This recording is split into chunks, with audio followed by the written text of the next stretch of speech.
ఓం శాంతి శాంతితో Tarun Bhaskar, Isha రబ్బా lead roles లో మన ముందుకు వచ్చారు. తరుణ్ భాస్కర్ యాక్టర్ గా ఎంత స్కోర్ చేశాడు, ఈషా తరుణ్ కెమిస్ట్రీ వర్కౌట్ అయ్యిందా తెలుసుకుందాం. స్టోరీలోకి వెళ్తే మేజర్ చేంజెస్ ఏమీ లేవు.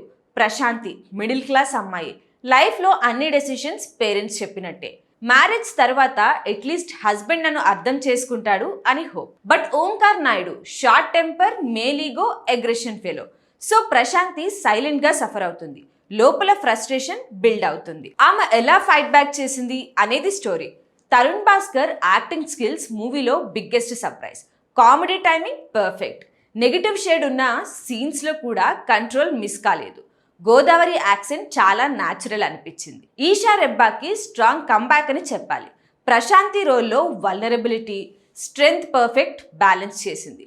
ఫస్ట్ హాఫ్లో కామ్నెస్, సెకండ్ హాఫ్లో ఆ ఫైర్ బాగా హ్యాండిల్ చేసింది. ఇంటర్వెల్ తర్వాత సినిమాని మోస్ట్లీ ఈషానే క్యారీ చేస్తుంది.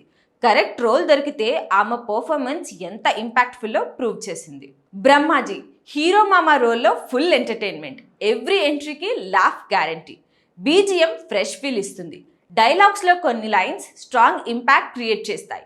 ఫ్రీడమ్, ఈక్వాలిటీ, రెస్పెక్ట్ అనే థీమ్ క్లియర్గా రిజిస్టర్ అవుతుంది. సో ఫైనల్గా ఓం శాంతి శాంతి తరుణ్ ఈషా కోసం చూడొచ్చు అనేలా ఉంది.